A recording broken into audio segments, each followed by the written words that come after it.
Hello, I'm Jackie Powell here with Tony East. We are going to discuss what he has made of the Carlos Knox era so far.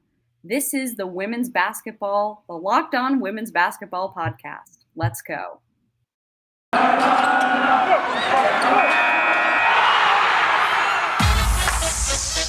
You are Locked On Women's Basketball, your daily podcast on women's basketball. Part of the Locked On Podcast Network, your team every day.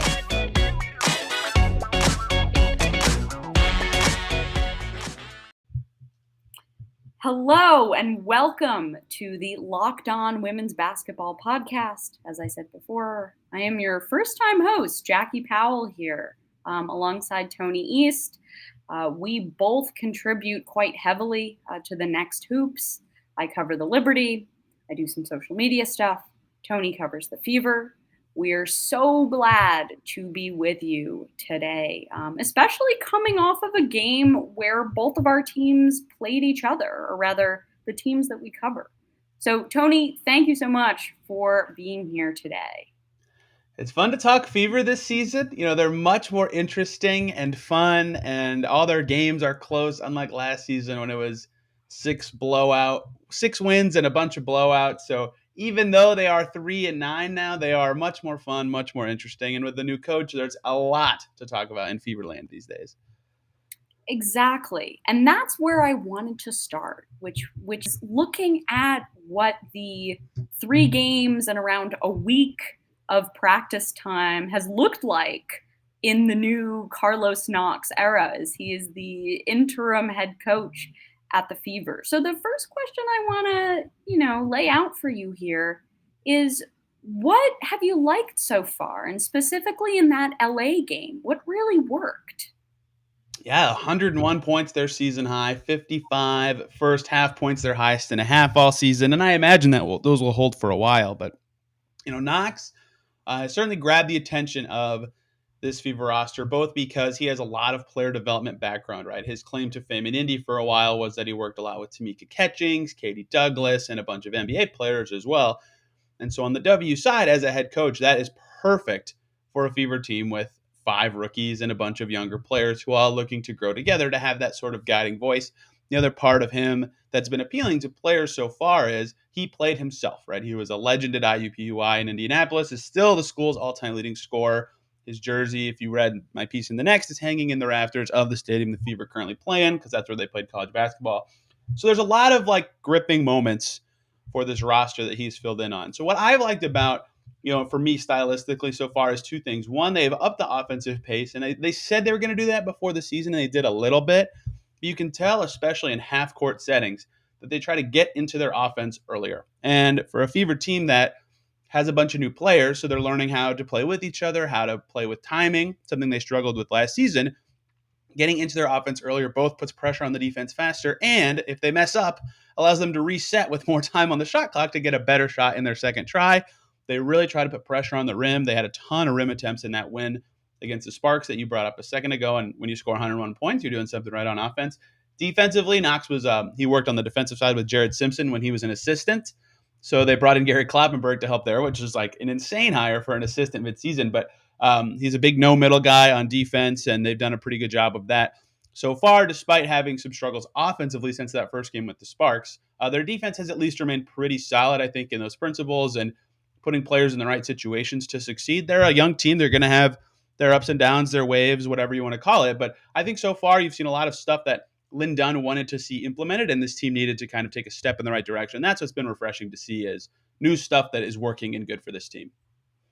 So when it comes to what the Fever have done well and under Carlos Knox now for this past week, the person who comes to mind is really Kelsey Mitchell. I mean, I'm looking up to see how she did in that Sparks game when it came to her stats. It says, where is Kelsey? Here. She had 22 points in that game, yeah. And 50% from the floor. So this is a perfect transition. Kelsey Mitchell has been on this team for a long time. She's so young, but it feels like she's been on this team for a long time. What is it about what's going on this season with the Fever where she's really able to shine and show people the player who we thought we were going to see when she first came into the league? I view her as much older than she is for some reason. Maybe it's just the context of the Fever because she's their second longest tenured player. But I'm like, oh yeah, she's only 26 a lot of the time. I think a lot is in her favor right now. She played for Athletes Unlimited this summer, as you know, or this offseason, not this summer, sorry. And then also played for Team USA. And I think Mhm. those two settings of playing with different talent and learning from players who play a lot with a lot of players who are better than her really kind of helped some stuff click for her in a way that's been really meaningful because her scoring has been insane this season. Still near 20 points per game, 19.4 right now. And then the other big jump for her has been her passing. Her assists are at 4 per game at the moment in that Sparks game that you mentioned. She had 3, I believe. That she just basically has kind of had a lot click for her in terms of reading the defense, right? Seeing what's in front of her. Okay, if the defense, this is what she said, like almost verbatim. If the defense does this, I'm going to do this. If they do that, I'm going to do that. She has those reads more. She doesn't have to think in the game as much. It's coming to her more naturally. I think you're seeing that seep through in a ton of ways. The scoring is the most obvious one, but also the passing is a big growth there. She's shooting more consistently from the field. Like she really struggled shooting the ball to start the 2021 season. So consistency is a big one. That quicker reads is a big one. And I think for her, she mentioned this in training camp, but not that last year's team was lacking other scorers around her necessarily, although lesser than this year. But they have some more capable scorers that aren't her now, and so she's more confident when she passes or pitches to someone else that they're going to make a quick play or get the right shot up right away. And when you're more confident in your teammates, it's easier to set them up and make the right reads. So a combination of a new team, a strong offseason, and just her improving has really led to this perfect blend of a really talented player that the Fever are going to be pushing for her to be an all-star. I think Danielle Robinson has said that to me 3 or 4 times jokingly throughout the season. I don't even know if it's jokingly. I think she's been good enough to be it so far. So I'll be looking forward to see if she can carry that all the way through to a trip to Chicago. Oh, I agree. I mean, I think I saw a video of Destiny Henderson like shouting, "All star, all star." And I think this is going to be the year. And I think she deserves it. I mean, I was at Liberty practice on Tuesday, and Sandy Brondello must have said the name Kelsey Mitchell 50 times in the span of when I was allowed to see practice. She was like, "You can't let Kelsey Mitchell do this. You can't let Kelsey Mitchell do that. Kelsey Mitchell this, Kelsey Mitchell that." But imagine that just in a much prettier Australian accent that I don't have, and I won't You even try to You cover imitate. Crystal now, Dangerfield. When she was with the Fever, she said, "Yeah, when I was with the Lynx, I thought Kelsey Mitchell was like the hardest player to guard in the league." Like that is kind of the impression that she has on some of these players, especially some younger ones. So she wasn't an all-star in the bubble year because there was no all-stars that year. I think that was her best shot of her career, but she's been better than that this year. So if it's going to happen, if she's going to keep being the talk of other teams as she was at Liberty practice earlier this week, I think she's doing a great job of that. Absolutely. I mean, I also think it's been, and you alluded to this. It's been the fact that Victoria Vivians is healthy. Oh yeah. I mean, she takes so much pressure off of Kelsey Mitchell. And I mean, the Liberty had their hands full with covering her as well. I mean, they're a bit lacking in the guard department at the moment. So I think the fact that Vivians finally is catching a break has also been huge for this team. Yeah, poor Tori's career, right? Awesome rookie year. Looks like the player she was going to be at Mississippi State, and then one ACL tear, and another ACL tear. Just couldn't get healthy. Has fought through knee stuff forever, and that's been killer. Like her highest scoring season still is her rookie year. I mean, she's probably going to break that this year, as I'll allude to in a second. But that's sort of how injuries have really changed her career because she hasn't been able to be as threatening after the injuries sort of took that away from her. This season, the 3 balls back, she's killing it on jumpers this year. 36% from deep on over 5 attempts per game. She's driving to the basket a little bit better than she has in past seasons. And like Kelsey Mitchell, she is also passing much better. This team has better play finishers outside of their stars. Basically, every aspect of her offensive game has been the best it's ever been by a lot. And some of it is the recovery from injuries. But she was recovered, air quotes, last year. She was still kind of recovering, but she was recovered last year. She said that it's now been a mental thing. It's been such a long time that she's now mentally past that she's dealt with injuries in her knees, and playing overseas really helped her with that aspect of it too. So not only is she physically healed, she's also kind of mentally flushed and clear of, okay, I'm a formerly injured player. She's now Victoria Vivians. And that has been a big boost for her in terms of playing really well and scoring the ball at a high level like she did on Wednesday. I love that. I love that whole she is Victoria Vivians. I love that, the mind game of it all. Speaking of injured parts, I'd be remiss to talk about one of our sponsors of this show. This episode is brought to you by Rock Auto. With ever increasing numbers of makes and models, it can be really hard to ask your local chain auto parts store to, get the car parts that you need. I mean, is your Odyssey an LX or an EX? You have computers now with access to rockauto.com, and that allows you to get the car parts that you need a bit quicker than going to that local chain. You save time and you save money when you use Rock Auto. Why choose to spend 30%, 50%, even 100% more for the same parts from a chain store or a car dealership? Rock Auto is also a family business, serving do-it-yourself selfers for around 20 years. And Rock Auto prices are reliably low for every customer. Go explore their easy-to-use website today to find the solution to make sure that you have the part that you need and your car can recover from whatever injury it has. Go to rockauto.com right now to see all of the parts that are available for your car or truck.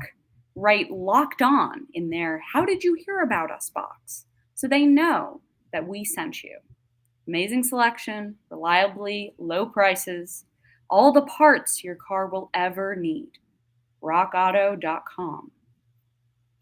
Okay, back to Indiana Feverland.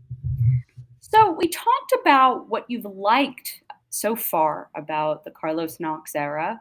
I mean, I know it's really hard to judge because it's been 3 games in around a week.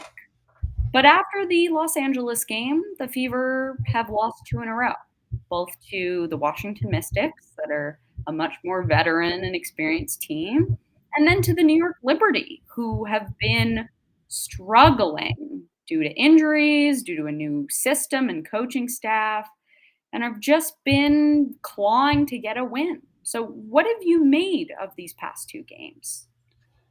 Yeah, they've been weird games, and that's not to say that like it's the Fever's fault that they're weird, but you were at the Liberty game. There was no flow to that game at all, right? The Liberty were up like 15 in the first quarter, then the Fever were up 12 in the second quarter. It was so many it was never like, I don't think the same team scored. Like, the alternate team scored twice in a row, like ever. It was like 12-0 run, then the other team went on a 15-0. There was no flow to the game. And then the Mystics game, the Fever were up 15-2 in like 4 minutes, right? So it's weird. Like, they've been really lineup dependent in their last 2 losses, where some groups come in and they just, bam, they click right away and they look awesome. And, they're making the Liberty sweat. They're making the Mystics, who are awesome this year, go, oh gosh, this team's awesome. And then they have other groups that really struggle. So I haven't really figured out what the root cause is, because individual player plus minus is kind of useless in a 1-game setting, but it can tell you what didn't work lineup wise in that game. And it hasn't really been consistent of like, oh, this player obviously is struggling or succeeding. So it's been hard to say what if that's what the negative is, but there's just some lineups that haven't clicked in his system yet. But that said, it's only been 8 days, 9 days. Time flies so fast in these seasons. I think the biggest gripe I would have, if I can even have one, is sort of rotational stuff. And with a new coach, especially, he is an interim tag. Carlos Knox does not want to be an interim coach. He wants to be the head coach. He said that. That's in my story that will probably be out later today or tomorrow. On the next, they just played the Liberty, and Bria Hartley, first game of the season, and she played well. She deserved to play a lot in this game. She also played more than Destiny Henderson. If you're the Fever, why? Like Destiny Henderson has been awesome this season. Looks like maybe the future of your point guard position at some point. She doesn't need to start yet. Danielle Robinson's also been good, but she should be playing more than Bria Hartley. Tiffany Mitchell plays, and she played well as well. But Lexi Hull did not play. If you're a coach who's really lauded for his player development as Knox is, and that can happen in practice. I don't want to be a little practice. But it seems like some of these younger players need to be getting out there a little more. And I thought that was something with Marianne Stanley that I thought was a little bit the case as well. So that's something that I've just kind of been puzzled at who's in at what time. But I've never in the moment been like, oh, that's a weird sub. It's just you look back after the game and you're like, wait, this doesn't make sense. So I think in terms of game flow, he's got a good read and he gets it right. But the product, when they lose twice by double digits in a row and they have some, like Kelsey Mitchell was a -30 against Liberty. I don't think she played bad, but that means some of the lineups she was in were not very good. I think that is the biggest gripe that anyone would have so far is sometimes these choices, especially in retrospect, do not look like strong decisions. Yeah, I actually just pulled up her hoop stats salary cap sheets, and I'm looking at the Fever, and I see that this is Bria Hartley's final year of her contract, which was traded over from the Mercury, and then D-Rob will be on the team in 2023. So it's really interesting when it comes to managing those point guard minutes, but also when it comes to Bria Hartley. And Sandy Brondello spoke post-game about how good she thought Bria Hartley looked. And she said, yeah, I've coached Bria. I know what situations she can do well in. I think for Coach Knox, it's about figuring that out because you want Bria Hartley playing off the ball. You want her scoring. You don't want her primarily being a facilitator and a distributor. I happened to watch the post game with her and Kelsey Mitchell, and she said, oh, yes, I can be a distributor too. But I don't think that's where she's best. And when she was on the Mercury with Sandy Brondello, Sandy understood that. She understood that Bria is someone who can get you points. So I find that quite interesting because it's like Danielle Robinson, at least in my eyes, is sort of supposed to be the elder stateswoman who's supposed to be teaching Henny the ropes. Yep. Correct. And Henny could be someone like a Danielle Robinson who's a little bit of a better 3-point shooter. I agree for sure. When I talked to D-Rob in the offseason, she was like psyched to be a leader, which is, some people are, but I just hadn't heard that from anyone on the Fever team in a while to like grow into that role more next season.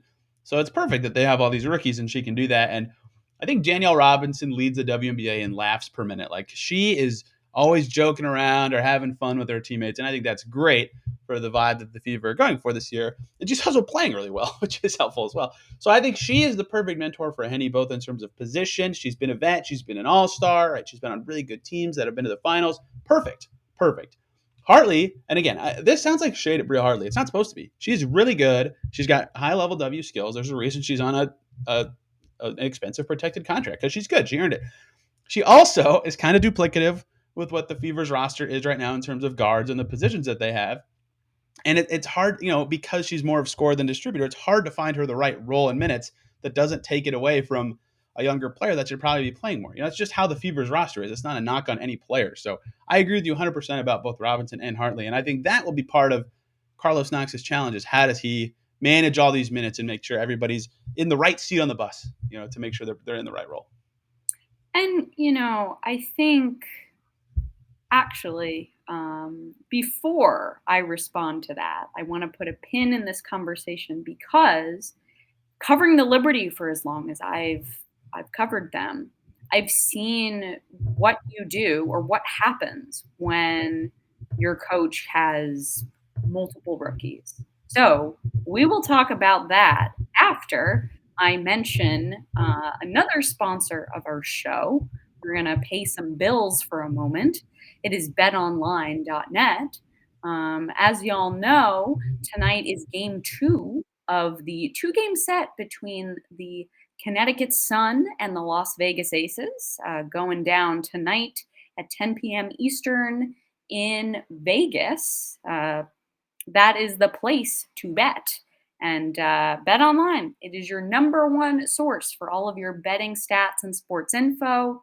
You can find out the latest developments, news, and odds, including the odds of tonight's Sun and Aces matchup, the NHL playoffs, the MNBA finals, Major League Baseball as well. And BetOnline is also your continued source for all of your sports wagering information, including esports and live betting. So head to the website today or use your mobile device to learn about the trends and all that action. Bet online, where the game starts. Okay, now that we've got that all squared away, I do want to respond to this idea of when is Lexi Hull going to get some time? And what I will say about that is I was one of those folks who was very surprised that she went as high as she did in the draft because I knew that physicality was going to be difficult for her to adjust to. I knew that she needed to get a little bit stronger and adjust to the speed.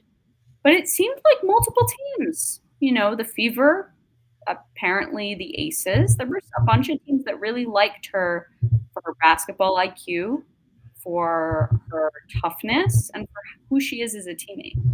And so the reason I bring this up is it's this challenge that younger coaches have, which is coaches have a competitive spirit, right? And they want to win. Although they're on a rebuilding team, they want to win. And in the moment, that sometimes takes over from, oh yeah, we need our players to develop. In the bubble in 2020, Walt Hopkins was this was something he did a lot. I'd say to myself, why isn't Jocelyn Willoughby playing? You guys said she was the steal of the draft. Why isn't she playing? Another example of that, I'm trying to think who else. Oh, Jocelyn Willoughby, that was the big one. That was the big one where I kept saying, why isn't she playing? And as you know, she is one of the only folks left right now from that 2020 rookie class. Also, let's talk about Han Shu for a minute.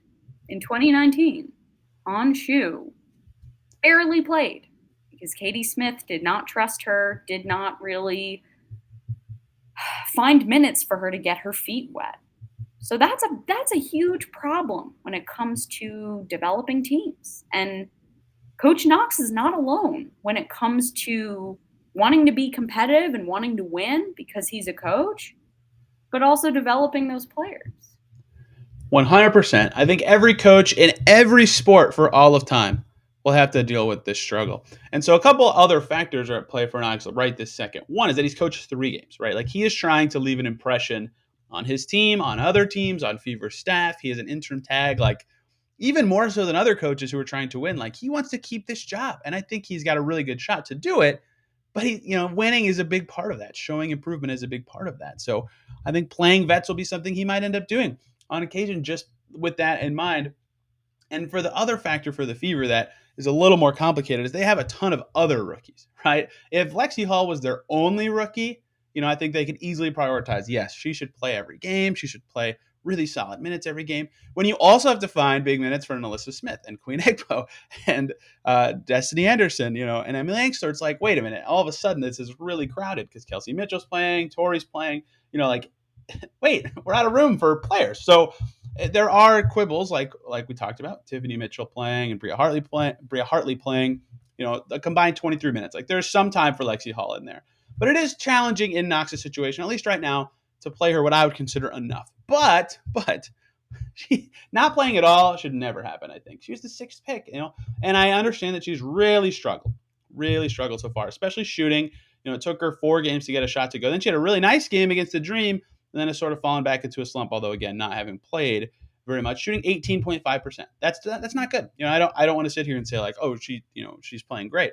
Her defense has been solid for sure. So I think if she gets out of the shooting slump, which is possible, look who she was at Stanford. She was a lights out shooter, which is why she was a popular draft pick. I think she'll be a quality player, but it's hard, understandably so, to find her those minutes. So that will be something the Fever have to figure out, but I don't think they can continue with her not playing at all. I do not think that's a tenable strategy or one that makes any sense given their current roster construction. I agree. And, just from what I know about, again, I'm going to bring up the New York Liberty and players who in college were great shooters and then came over and it didn't go so well. I mean, I know she's a post player who currently is not playing this year, and that's Kylee Shook. When I saw Kylee Shook play in the Webble, she was known to be this really good stretch big who played really good defense. Her defense looked really good at the drop coverages. It sounds like Lexi Hull is picking up the defensive schemes pretty well, and that's because she's very smart. But they both Shook and clearly Lexi Hull, they just struggled hitting even open looks. I mean, I haven't watched Hull so much, but is she struggling even when, defenses are trying to contest, or is it open looks? What does that look like? Yeah, I would say mostly, unfortunately and fortunately, I guess, is that it's open looks. Like the shots she's taking are shots that like no one in the gym is faulting her for taking them. Everyone's like, yes, you are Lexi Hall. You have a shooting pedigree from college. Shoot that. Great. That looks awesome. Like in the first, like I mentioned earlier, her first 3 games she played, she did not hit a shot. 5 of her 7 attempts were threes. Like every game she plays, half or more of her attempts are threes. Right? That's good. That's the role she should have. And she's taking open shots. She does occasionally take contested ones that are a little ill-advised, I would say, but learning the ropes of the game. I think just keep shooting the one she's got, and they'll eventually go down, is what I believe. But there has to be a point eventually where you think, oh, maybe not. But yeah, they've been good looks, which is why it's so perplexing, and I think exactly fits what you're talking about with Shook right now. Yeah, I mean, with Kylee, I just remember she was wide open, and it wasn't like she was missing it completely. And what I remember after her rookie season was she got in the gym and she worked on her shot in particular. And then she came back, and I think she was a 35% three-point shooter, which was much better than what she had in the Wubble. So I have hope for Lexi Hull because she is a hard worker. And I think that's also why the Fever really wanted her. And that's why other teams wanted her, because she has intangibles. She doesn't have the physicality on her side. But, I mean, I think the intangibles can sometimes be more important than that raw talent. My last note before we sign off, Tony, thank you so much for joining us. This was a great conversation. I think I really learned a lot about what the Fever are right now and what this past week has looked like. But I also want to remind our listeners before we sign off that Indiana has another professional basketball team. They, they're you have a poster on your wall. It says the Pacers. That T-shirt, actually. Oh, it's a T-shirt. But yes, we want to remind you to listen to our, I guess, brother podcasts, MNBA podcasts, or Locked On NBA, as we ramp up for the NBA Finals, which is a West Coast East Coast matchup. It's going to be really exciting. So our folks on Locked On NBA will be providing analysis, recaps, and just overall excitement. So make sure you join them over there. This has been Jackie Powell, joined by Tony East on the Locked On Women's Basketball Podcast. Please find both of our work at the Next Hoops. We live and breathe the WNBA and women's basketball in general, so please find our work there. And have a lovely rest of your day.